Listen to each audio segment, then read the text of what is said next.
能出发周末自驾，这一站沂水夏天版。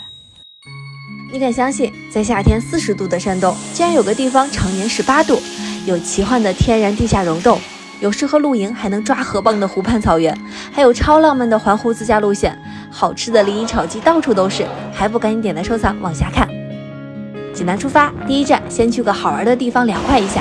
导航山东地下大峡谷，这里有一个常年18度的大山洞。游客中心这里有第一个打卡点，还没进景区呢，就先领上小礼物了。他们这儿有一个18度热浪逃离计划，就里边的峡谷常年18度，现在外面已经38度了，降20度，夏天就适合哪凉快哪待着去。看前面那个水帘洞了吗？那个就是大峡谷的入口，去看看有没有18度。这个进景区的方式好创意啊！哇，进来确实跟外边不是一个温度。哎，你看这儿有一个地下暗河，不愧是山东唯一一个5A 的溶洞景观。你看这景色，步步都是景啊！里面有形态各异的钟乳石组成的奇幻世界。哇，这是一个石笋群，好高啊！哇塞，这里更壮观。令人想不到的是，这里竟然还有瀑布和河流。从峡谷里走一会儿，就到了暗河漂流的入口了。这个是官方颁布的最长的溶洞漂流。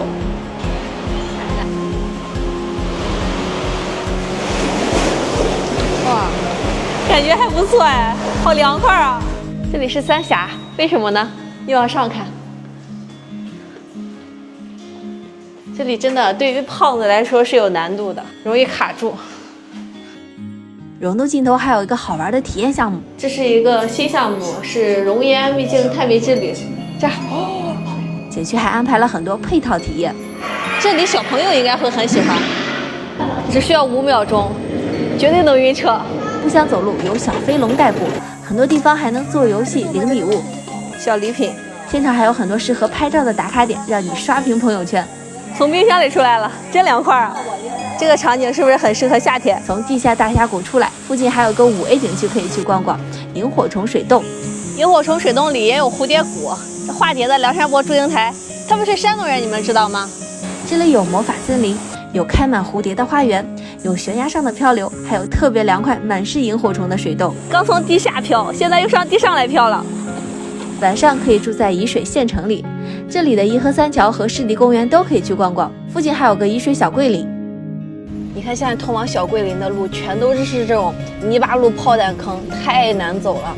过了不到1个月的时间，完全变了个样，这里已经不太适合扎帐篷了，因为没有地儿。现在的小桂林其实不去也行，可以直接导航到固安村。过了这棵大槐树，就能看见沂水的大海了。这里是拔山水库，是山东第3大水库，环湖路很美，但是路也很窄，周末和节假日是单行道，所以接下来的攻略一定要听好。第一站导航河葵村，这里是我们环湖路的起点，沿湖边行驶，路过蓝色房子和小凉亭，就到了第2站营盘村。看这风景，好看吧？水库边的小房子，还有那些绿草坪，就是沂水的一个个的小阿勒泰。等会儿去打卡看看。沿途有很多这样的打卡点，适合拍照片。第3站导航鹰嘴固，中间添加个途径点西中峪村，这样你就能正确的来到拔山水库的爱情公路。这里是沂水著名的爱情斑马线，从这儿开始往那走1314米都是恋爱单行线。爱情公路的终点呢是鹰嘴固，如果喜欢爬山的话，也可以上去爬一下。这里就是进山口了啊，山上呢有个山洞，拍照也很出片。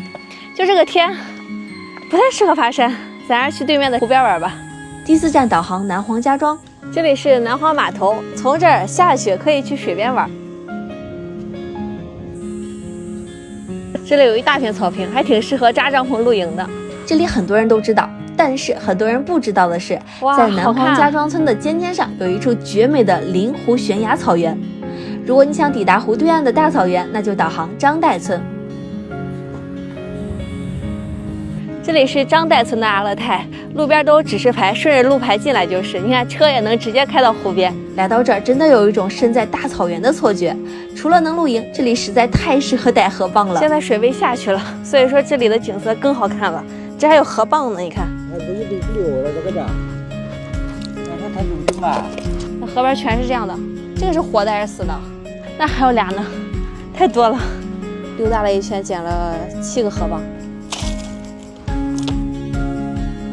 这里是岳东头，是歌曲《沂蒙颂》的诞生地。重要的是，这里好适合玩水啊！这个雕塑讲述的是沂蒙红嫂祖秀莲救助受伤的八路军战士的故事。就28天，他们家吃糠咽菜，然后唯一的一只老母鸡呢，炖成了鸡汤给战士喝。这里就是红嫂祖秀莲的故居，在这样一个幽静的地方。故事的最后就是，当年他救助的小战士，经过了好多年的寻找，终于又找到了他，并且认他当做了母亲。回家之前记得一定要尝一下01炒鸡，关键是这2天帮你们大店小店都去考察了，没有踩雷的。咱这攻略是不是玩的又全又好？这个夏天，要不就去沂水度过一个18度的夏天吧。